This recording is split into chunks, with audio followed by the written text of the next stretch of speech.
बघा सेकंड नंबरचा जो आपला टॉपिक आहे तो आपण आता घेऊया. पार्ट 1चा जो सेकंड नंबरचा आहे तो आहे पायथागोरस थेरम. ठीक आहे नाही, पायथागोरस थेरम. आता पायथागोरस थेरम हा जो शब्द आहे आपण जो की 6 स्टँडर्ड किंवा 5 स्टँडर्ड पासून आपल्याला माहिती आहे की नाही, आणि तो आपल्याला टॉपिक स्पेशल दिलाय त्यांनी. Pythagoras theorem. ओके. आता पायथागोरस थेरम मध्ये काय असतं बघा. पायथागोरस थेरम मध्ये आपल्याला जो पायथागोरस थेरम हा फक्त राईट अँगल ट्रायंगल मध्येच असतो, बरोबर आहे. In a triangle one angle is a right angle, one angle is a right angle, angle A B C. यामध्ये angle A B C, angle B is equal to 90 degree. एक जर angle 90 degree असेल तर आपण त्याला काय म्हणतो, Pythagoras theorem. आता पायथागोरस थेरम मध्ये काय असतं, हायपोटेनियस स्क्वेअर, जो हायपोटेनियस आहे त्याचा स्क्वेअर. म्हणजे हायपोटेनियस कोणता या ठिकाणी बघा, थेरम ऑफ पायथागोरस म्हटलं की काय होतं, AC square is equal greater side square is equal sum of remaining two sides. म्हणजे hypotenuse square, hypotenuse square is equal to first side square plus second side square. Okay, first side square plus second side square. यामध्ये hypotenuse square म्हणजे AC square is equal sum of AB square plus BC square. या दोघांच्या स्क्वेअरची sum is equal hypotenuse और third side, जे तिसरी side असेल किंवा हायपोटेनियस असेल त्याची एवढी असणार आहे. म्हणजे याला आपण थेरम ऑफ पायथागोरस असं म्हणतो. Theorem of Pythagoras. ओके. म्हणजे या ठिकाणी थेरम ऑफ पायथागोरस जर म्हटलं या ठिकाणी आपल्याला hypotenuse square is equal sum of remaining two side square किंवा sum of square of remaining two sides, दोन साइडच्या स्क्वेअरची sum is equal greater side square किंवा हायपोटेनियस स्क्वेअर. हा जो आहे तो थेरम ऑफ पायथागोरस होता. आता याच्यामध्ये म्हटलं बघा, पायथागोरन ट्रिपलेट असतं. Triplet, Pythagorean triplet. आता पायथागोरन ट्रिपलेट म्हणजे काय की एखाद्या ट्रायंगलच्या साइड दिल्या जातात. आता हा कशावरून पायथागोरस थेरम आहे म्हटलं आपण, one angle is a 90 degree, angle B is equal to 90 degree दाखवलेलं आहे, म्हणून आपण काय केलंय, पायथागोरस थेरम वापरलाय. पण आता पायथागोरन ट्रिपलेट म्हणता येते, पायथागोरन ट्रिपलेट.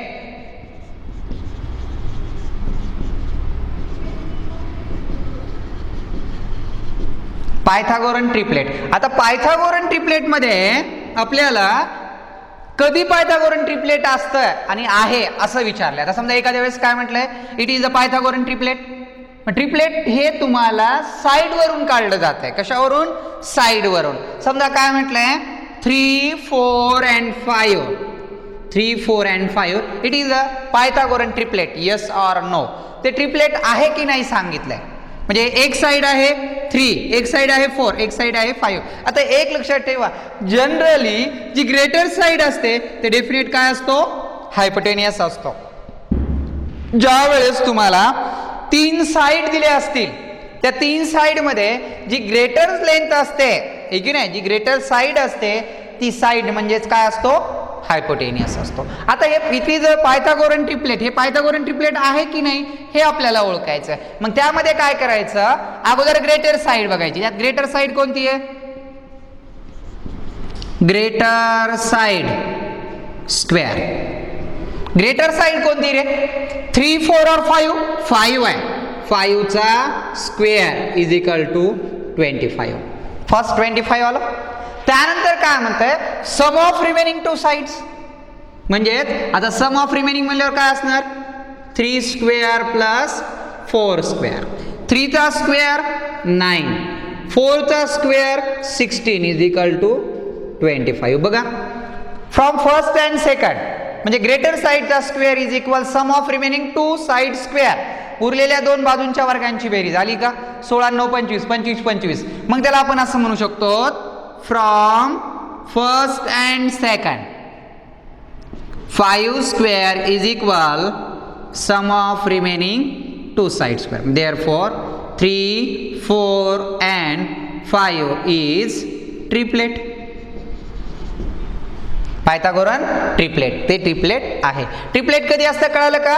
पायथागोरन ट्रिपलेट कधी असतं? Greater side square is equal sum of square of two sides, sum of square of remaining two sides. उरलेल्या दोन बाजूंच्या वर्गांची बेरीज जर ग्रेटर साइडच्या स्क्वेअर एवढी आली तर 3, 4, 5 और दिस 3 साइड्स किंवा दिस ट्रायंगल आर राईट अँगल किंवा तो ट्रिपलेट आहे. त्याच्यामध्ये ट्रिपलेट कधी असते कळालं? ग्रेटर साइड तुम्हाला 3 साइड पैकी ग्रेटर साइडचा काय करावं लागणार? स्क्वेअर करावा लागणार आणि तो तुम्हाला काय करावं लागणार? उरलेल्या दोघांच्या सम एवढा आहे की नाही ते आपल्याला पाहावं लागणार आहे. ठीक आहे, चालतंय. आता याच्यानंतरचा जो भाग आहे की नाही, जो आपल्याला पायथागोरन ट्रिपलेटच्या नंतरचा जो भाग आहे तो म्हणजे आहे आता प्रॉपर्टीज ऑफ. हे कळलं ट्रिपलेट? आता बघू प्रॉपर्टीज ऑफ 30, 60, 90. प्रॉपर्टीज ऑफ 30, 60, 90 जो आहे त्या स्वरूपामध्ये बघा.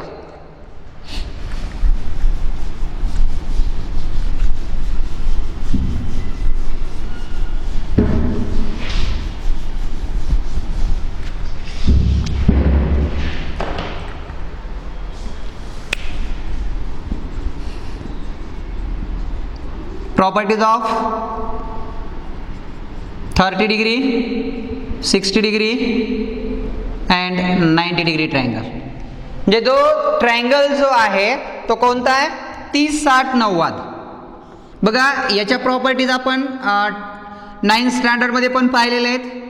हा 30 आहे किंवा ट्रिग्नोमेट्रीमध्ये बघितलं बघा आपण, जो आपल्याला ट्रिग्नोमेट्री टॉपिक होता आहे की नाही, त्यामध्ये पण आपण पाहिलेल्या आहेत. आता बघा side opposite to 30 degree angle.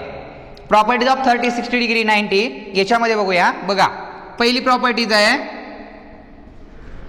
Side opposite to 30 degree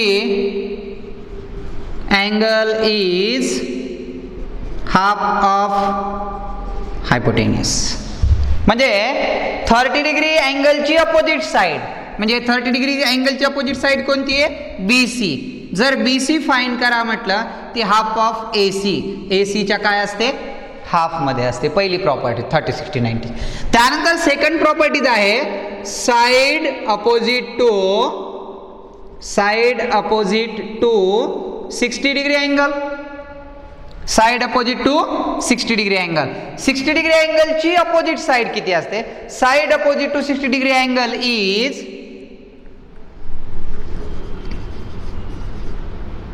in square root 3/2 of hypotenuse. ती हायपोटेनियसच्या किती असते? in square root 3/2. म्हणजे side opposite to 60 degree angle, side opposite to 60 degree angle AB. मग AB किती असणार? AB is equal to in square root 3/2 into hypotenuse. आणि ते हायपोटेनियसच्या किती असणार? in square root. म्हणजेच हायपोटेनियस कोणता आहे? AC. म्हणजे ACच्या काय असणार ती? in square root 3/2. हे दोन प्रॉपर्टीज आहेत 30, 60, 90 डिग्रीचे जो ट्रायंगल आहे त्याची जी प्रॉपर्टीज आहे. म्हणजे याची प्रॉपर्टीज अशी आहे the side opposite to 30 degree angle is half of the hypotenuse. Hypotenuse जर 10 असेल तर side opposite to 30 degree angle किती असणार? हाफ असणार, 5 असणार. पुन्हा काय म्हणते? Side opposite to 60 degree angle is in square root 3/2. म्हणजे 60 ची साइड किती असणार? बरोबर आहे. या ठिकाणी जो 60 डिग्री अँगल दाखवलाय याची साइड अपोजिट किती असणार? म्हणजे AB is equal to in square root 3/2. म्हणजे या ठिकाणी हायपोटेनियसच्या म्हणजे 10 इंटू in square root 3/2. 2 ने डिवाइड केलं किती आलं? 5 in square root 3. 5 in square root 3 हे एवढा. म्हणजे 5 in square root 3 ही जी साइड आहे ती AB ची आली. म्हणजे side opposite to 60 degree angle हे की नाही. हा जो आहे तो हा 10, 5 आणि हा 5 in square root 3. म्हणजे हा जो प्रॉपर्टीज होता हा प्रॉपर्टीज आहे 30, 60, 90 डिग्री ट्रायंगलच्या याचा. ओके. म्हणजे प्रॉपर्टीज ऑफ 30, 60, 90 हे की नाही. याच्यामध्ये 30 अंश, 60 अंश आणि 90 अंश हे जे 3 ट्रायंगल दाखवलेले आहेत तिची प्रॉपर्टीज. आणि याच्यानंतरचा एक प्रॉपर्टीज आहे तो म्हणजे कोणता? 45 45 90 45 45 90चा जो आहे 45 45 90 तो आता आपण बघूया ना. त्यानंतरचा हा कळाला का प्रॉपर्टीज? लक्षात ठेवा. Side opposite to 30 degree angle is half of the hypotenuse. Side opposite to 60 degree angle is in square root 3/2 into hypotenuse. त्यानंतर बघूया आता तिसरी जो दुसरा प्रॉपर्टीज आहे किंवा तिसऱ्या नंबरचा म्हणता येईल. पहिला ट्रिपलेट बघितला आपण.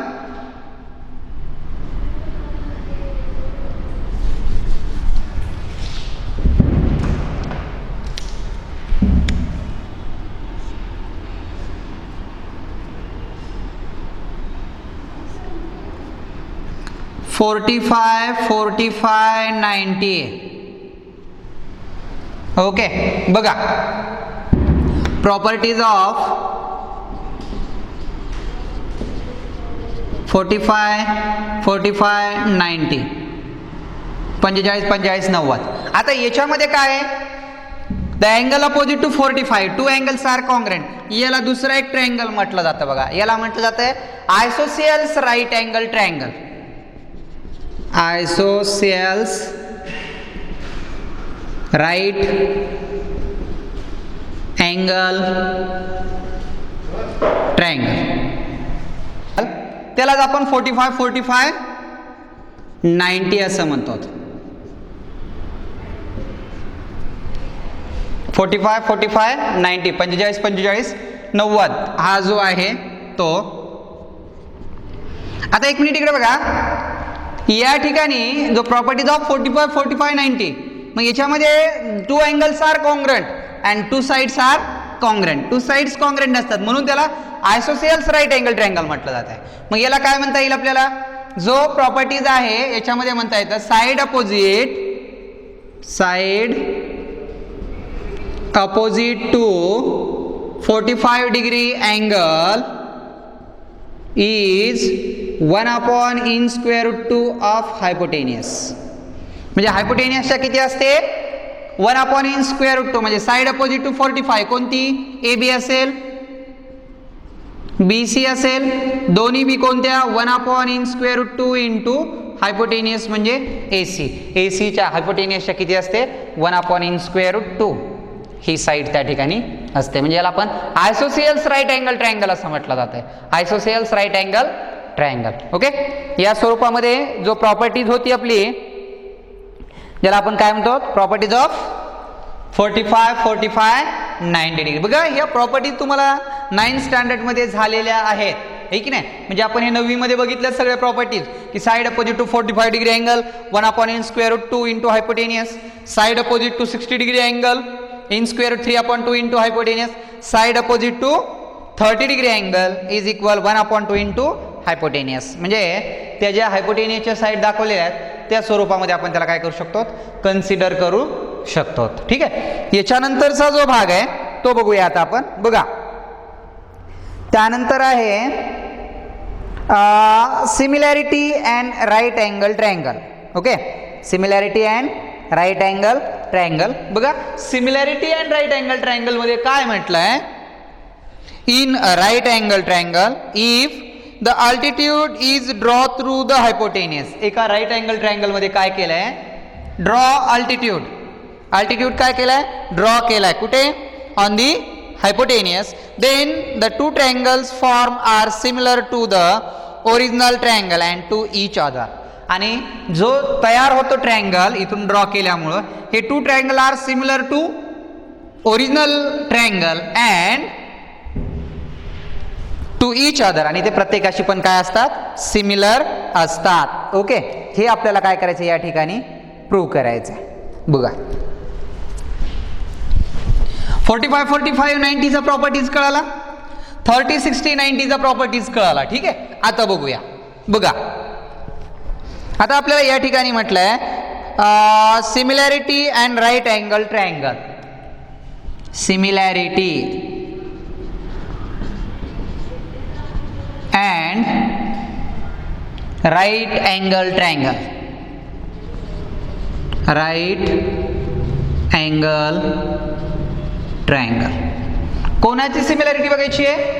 राईट अँगल ट्रायंगलची. बघा राईट अँगल ट्रायंगल ड्रॉ करून घ्यावा लागेल अगोदर आपल्याला. हा राईट अँगल ट्रायंगल ड्रॉ केला. ओके,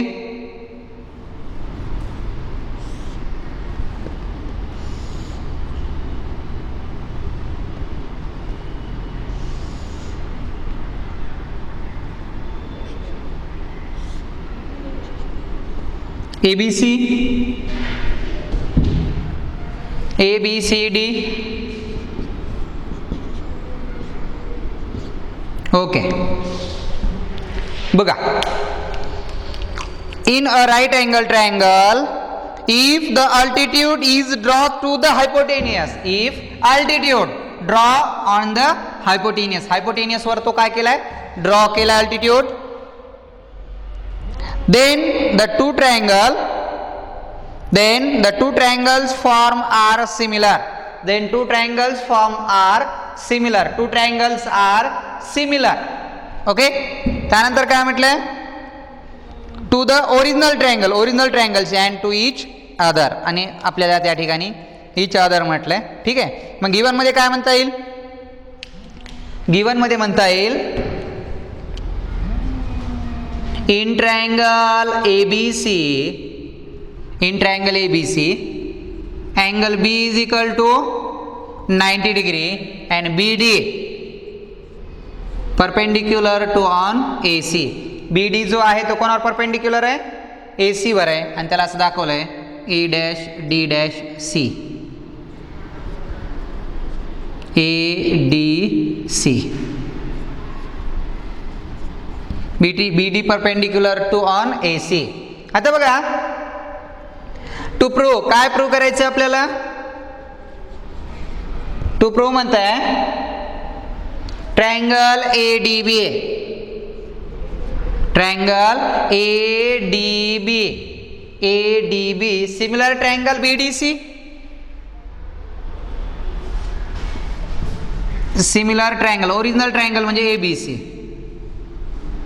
त्यानंतर ट्रायंगल ABC ला सिमिलर मग दुसरा होईल BDC, ट्रायंगल BDC आहे सिमिलर ट्रायंगल और परत ओरिजिनल म्हणजे ABC, आणि पुन्हा म्हटलंय triangle ADB similar triangle BDC, ADB आणि BDC, ADB आणि BDC.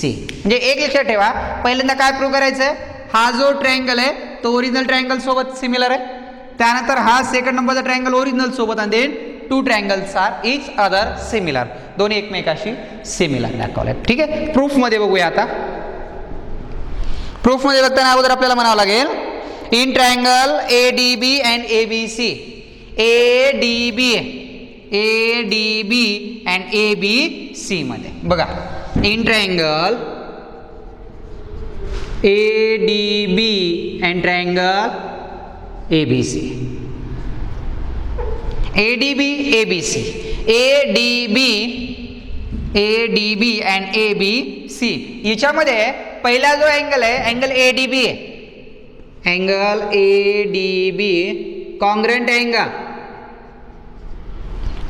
अँगल ADB ला कॉन्ग्रंट अँगल आहे, अँगल ABC आहे. ओके, त्यानंतर कॉमन अँगल आहे अँगल BAD, हे कसले अँगल आहेत, इच 90 आहेत का बघा बरं, इच 90, ADB हा 90 आहे आणि ABC हा पण 90 आहे, दोन्ही 90 झाले, इच 90. त्यानंतर angle BAD congruent angle BAC, common angle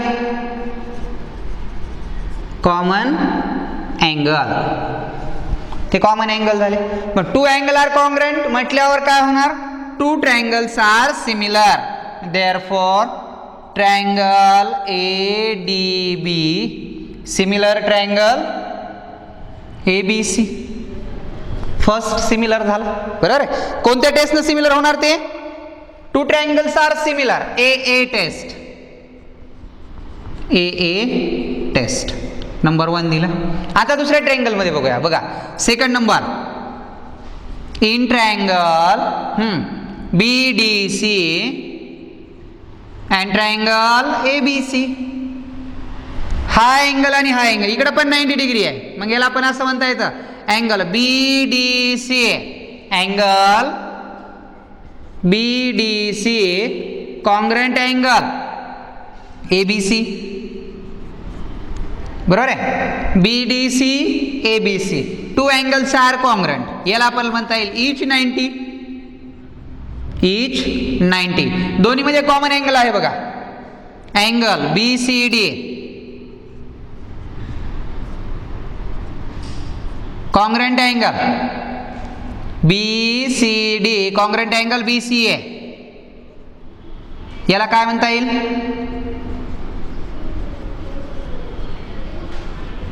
common angle. Okay. मग therefore triangle BDC similar triangle ABC. Which test? AA test. Okay. मग याला आपण सेकंड नंबर दिला. आता आपल्याला इथं दोन तर सिमिलर झालं. पहिले ADB कुठे ADB सिमिलर ट्रायंगल ABC झाला. BDC सिमिलर ट्रायंगल ABC झाला. आणि हे टू ट्रायंगल जर सिमिलर होत असतील बघा, ADB सिमिलर ABCC आणि BDC पण ABCC आहे. या दोघांसोबत जे सिमिलर असतील ते दोन्ही पण काय होणार? सिमिलर होणार. फ्रॉम फर्स्ट अँड सेकंड वरून काय म्हणता येईल आपल्याला? ट्रायंगल BDC आहे की नाही, ट्रायंगल ADB सिमिलर ट्रायंगल कोणता होणार? ADB ला सिमिलर ट्रायंगल BDC. ओके. झालं प्रूफ. म्हणजे या ठिकाणी आपल्याला राईट अँगल अँड किंवा similarity and right angle triangle यानुसार हा जो थेरम होता आपल्याला तो या ठिकाणी आपण काय केला? सॉल्व केलेला आहे. ठीक आहे. याच्यानंतरचा जो भाग आहे किंवा जो याच्यानंतरचा जो थेरम आहे तो आपल्याला बघावा लागणार आहे. बघा, ईच अँगल आणि common side, each angle and common side जो आहे तो आपल्याला या ठिकाणी सॉल्व करावा लागणार होता. ठीक आहे. आता याच्यानंतरचा जो भाग आहे तो बघूया आपण. बघा, याच्यानंतरचा जो आहे तो थेरम ऑफ जॉमेट्रिक मीन. याच्यानंतरचा जो आहे थेरम ऑफ जॉमेट्रिक मीन, त्याला भूमितीमध्ये म्हटलं जातं की नाही, थेरम ऑफ जॉमेट्रिक मीन. हे तुमच्या टेक्स्टबुकमध्ये नोटबुकमध्ये मी काय केलेलं आहे? सॉल्व करून दाखवलेलं आहे. टेक्स्टबुकमध्ये जे आहे ठीक नाही त्याच्यामध्ये दिलेला आहे तुम्हाला तो सॉल्व करून. परंतु थेरम आपल्याला सॉल्व करावाच लागतो. हा थेरम एवढा महत्वाचा नाही. आता हा थेरम खूप महत्वाचा आहे. कोणता? Theorem of geometric mean. Theorem of geometric mean. Theorem of geometric mean. Theorem of geometric mean त्याला भूमितीमध्ये असं म्हटलं जाते. आता जॉमेट्रिक मीन काय असतं बघा. जॉमेट्रिक मीन म्हणजे जॉमेट्रिक मीन हे फक्त राईट अँगल मध्येच असतं. काय म्हणालो मी? जॉमेट्रिक मीन जे असतं ते फक्त राईट अँगल ट्रायंगल मध्येच असतंय. हा अँगल 90 डिग्री आहे. ओके. यावरून परपेंडिक्युलर काढलेला असतो तो कोणावर? On the hypotenuse. हायपोटेनियस वर तो परपेंडिक्युलर असतो है की नाही. PQR and yes. आता या ठिकाणी तुम्हाला जॉमेट्रिक मीन शब्द आला. ओके. जॉमेट्रिक मीन शब्द आला की डेफिनेट तो ट्रायंगल काय असणार? राईट अँगल ट्रायंगलच असणार, काटकोन त्रिकोणच असणार. आता एक मिनिट इकडे बघा. थेरम ऑफ जॉमेट्रिक मीन मध्ये काय म्हणलंय? In a right angle triangle the perpendicular segment to the hypotenuse from the opposite vertex. म्हणजे परपेंडिक्युलर सेगमेंट काढला जातो. The perpendicular segment draw on the hypotenuse of the vertex of right angle. म्हणजे जर तुमच्याकडं एखाद्या राईट अँगल ट्रायंगल मध्ये जर hypotenuse वर काय असेल? परपेंडिक्युलर असेल आणि ते कुठून काढलेला? On the right angle. Right angle वरून जर काढलेला असेल तरच त्या ठिकाणी काय होतं? जॉमेट्रिक मीन होतं. म्हणजे जॉमेट्रिक मीन होण्यासाठी पहिली कंडिशन अशी आहे की तो ट्रायंगल राईट अँगल ट्रायंगल असावा आणि दुसरी कंडिशन म्हणजे तो परपेंडिक्युलर असला पाहिजे. आणि कशावर परपेंडिक्युलर असला पाहिजे? Perpendicular on the hypotenuse. तो तो हायपोटेनियस वर काय असला पाहिजे, परपेंडिक्युलर असला पाहिजे. बघा, in a right angle triangle the perpendicular segment to the hypotenuse from the opposite vertex is the geometric mean of segment into which the hypotenuse is divided. आणि तो काय करतोय, हायपोटेनियस जो आहे तो हायपोटेनियसला काय करतोय, डिवाइड करतोय. म्हणजे याच्या स्क्वेअर एवढा इज इक्वल प्रोडक्ट आहे की नाही, जरा डिवाइड आपण असं म्हणतो, तो डिवाइड करतोय. ठीक आहे. मग आता याच्यामध्ये तुम्हाला अगोदर काय करावं लागतंय, मीन घ्यावं लागतंय, टू प्रूव्ह घ्यावं लागतं, सॉरी. त्यानंतर तुम्हाला त्याच्यामध्ये प्रूफ करावं लागेल, कन्स्ट्रक्शन वगैरे करायची गरज नाही. जॉमेट्रिक मीनचा जो थेरम आहे तो आता आपण घेऊया. पहिल्यांदा घेऊया गिवन. गिवन मध्ये काय लिहिणार सांगा, in triangle P Q R, in triangle P Q R angle Q is equal to 90 degree आणि पुन्हा म्हटलंय Q S perpendicular on the hypotenuse P R.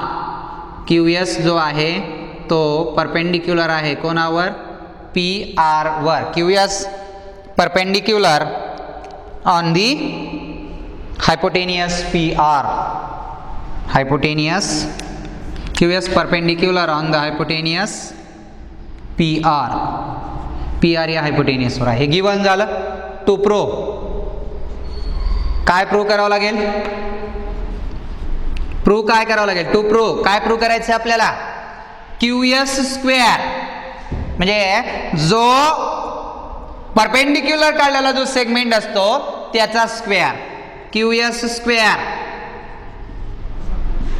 Is equal the product of segment म्हणजे P S into R S किंवा S R. Q S square is equal to P S into S R, P S into S R. या दोघांचा product याच्या square एवढा असतो. म्हणजे Q S square is equal to P S into S R. हे to prove झाला, given झालं, to prove झालं. आता बघूया प्रूफ. आता प्रूफ मध्ये मग आपण काय केलं बघा, मगाच ते आपण हे केलं similarity and right angle theorem, बरोबर आहे की नाही, अँड राईट अँगल ट्रायंगल.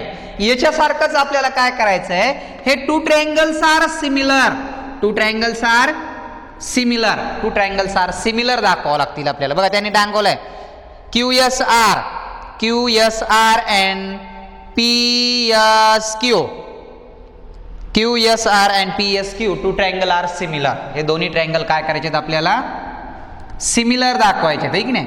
मग आता हे याच्यासोबत सिमिलर दाखवायचं आहे आपल्याला, ठीक नाही. म्हणजे टू ट्रायंगल्स आर सिमिलर. जर टू ट्रायंगल सिमिलर होत असतील हे की नाही, तर आपल्याला या ठिकाणी काय म्हणता येतं की जो टू ट्रायंगल्स आर सिमिलर. आता एक मिनिट इकडे बघा, सेम मगाचाच थेरम आहे. काय करायचं अगोदर, हा जो ट्रायंगल आहे तो ओरिजिनल ट्रायंगल्सची काय करायचा, सिमिलर दाखवायचा. मगाच्या ट्रायंगल सोबत आपण रिझन काय लिहिलं, ए टेस्ट. ओके, मग तुम्ही डायरेक्ट लिहिण्याच्या ऐवजी असं करूया, इन ट्रायंगल, इन ट्रायंगल कोणता, in triangle R S Q, R S Q and original triangle P Q R. यामध्ये angle R S Q congruent angle P Q R because each 90. त्यानंतर angle S R Q congruent angle S R Q ला congruent angle P R Q common angle. therefore triangle RSQ similar triangle PQR by AA test.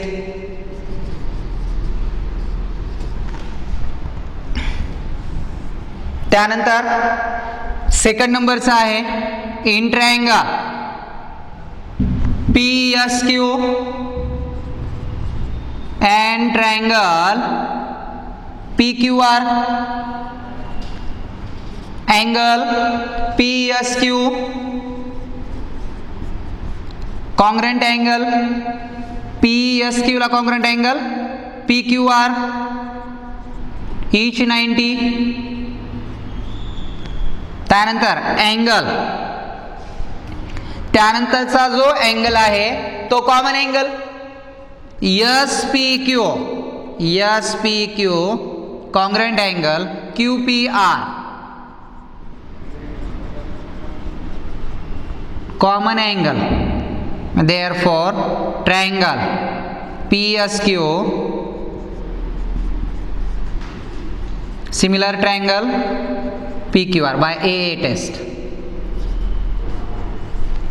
जसं आपण बघितलं RSQ PQR शी similar झाला आणि PSQ PQR शी similar झाला. therefore from first and second triangle RSQ similar triangle PSQ, 1 व 2 वरून. मग to triangle जर सिमिलर होत असतील their corresponding sides, two triangles are similar.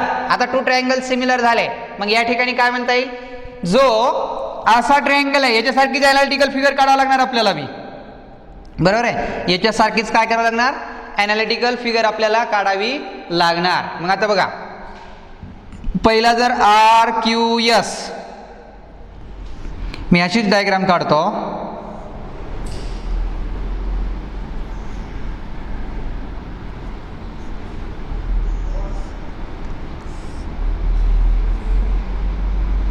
किंवा थोडा जरा हा इकडं घेऊ आपण, असा हा 90 डिग्री जर कन्सिडर केला, बघा हा S 90 डिग्री इथं होता, इकडला S पण इथंच 90 डिग्री आहे ना, है की नाही. आता हा ट्रायंगल याच्यावर जाईल, P ला सिमिलर R होईल, बरोबर आहे. P ला जो सिमिलर होईल तो R होईल, किंवा या ठिकाणी S वर घेतल्याच्या नंतर, है की नाही, हा जर S जो आहे इकडचा तो आपल्याला 90 डिग्री याच्यावर घ्यायचा आहे, मग त्याच्याला चेंजेस करावं लागेल, है की नाही. असा बदलून घेतला वर, तर वर P जाईल, हा जो P होता तो वर जाईल आणि Q ला Q ॲज इट इज असा राहील. आता करस्पॉन्डिंग साईड सांगा, बरोबर आहे.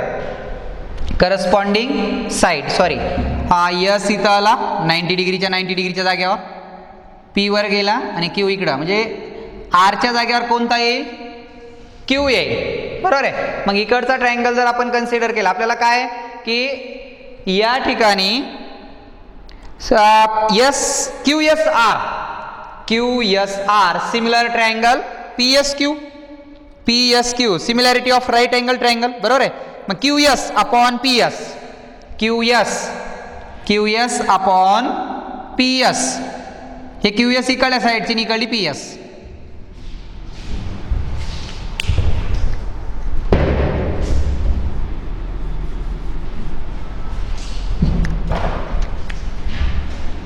बघा इकडला जो आहे तो QS साईड घेतली, QS इकडली ट्रायंगल कोणती साईड घेतली, PS इज इक्वल टू. आता या ठिकाणी पहिले साईड कोणती घेतली, QS च्या अपॉन मध्ये कोणती आली, PS इकडची, बरोबर. आता याची कोणती राहिली, याची राहिली RS आणि या ट्रायंगलची राहिली QS. क्रॉस मल्टिप्लिकेशन करा, QS into QS square is equal to PS into SR. PS कुठे, PS इंटू SR, या स्वरूपामध्ये हे काय झालं, प्रूव्ह झालं. ठीक आहे. थेरम ऑफ जॉमेट्रिक मीनचा जो थेरम आहे हा महत्वाचा. एक लक्षात ठेवा, थेरम ऑफ जॉमेट्रिक मीन आणि similarity and right angle triangle दोन्ही सेमच आहे. दोन्ही काय आहेत, सेम आहेत. त्याच पद्धतीनं सॉल्व्ह करायचं आहे. पहिला ट्रायंगल ओरिजिनल ट्रायंगल सोबत सिमिलर दाखवायचा, पुन्हा दुसरा ओरिजिनल सोबत, आणि फ्रॉम फर्स्ट अँड सेकंड वरून two triangles are similar, their corresponding sides, त्याच्या corresponding side QS upon SP and RS upon QS, बरोबर आहे. या स्वरूपामध्ये तो थेरम जो आहे तो काय होईल, प्रूव्ह होईल. चालतंय. मग याच्यानंतरचा जो आपला आता भाग आहे, जो थेरम किंवा जो टॉपिक आहे याच्यानंतरचा जो आपला, तो डायरेक्ट पायथागोरसचा थेरम आहे. ठीक आहे. म्हणजे आज जेवढं आपण बघितलं त्यामध्ये सगळ्यात महत्त्वाचं काय आहे बघा, लक्षात ठेवा. पहिला बघितलं आपण पायथागोरन ट्रिपलेट नंबर 1, त्यानंतर सेकंड नंबर काय बघितला, 30 60 90 बघितला, त्यानंतर 3 नंबरचा बघितला 45 45 90 बघितला, आहे की नाही. आणि त्यानंतरचा जो बघितला तो similarity and right angle triangle आणि नंतरचा जो बघितला थेरम ऑफ जॉमेट्रिक मीन, म्हणजे हे जे 5 प्रॉपर्टीज होते या आधारावर आपल्याला प्रॅक्टिस सेट आहे. आता एक थेरम राहिला आपला, तो म्हणजे सगळ्यात महत्त्वाचा म्हणजे पायथागोरस थेरम, जो सगळ्यात महत्त्वाचा आहे तो थेरम आणि प्रॅक्टिस सेट तो आपण आता काय करू, उद्याला घेऊया. चालतंय, थांबू आपण इथं, बाकीचं घेऊ आता उद्याला.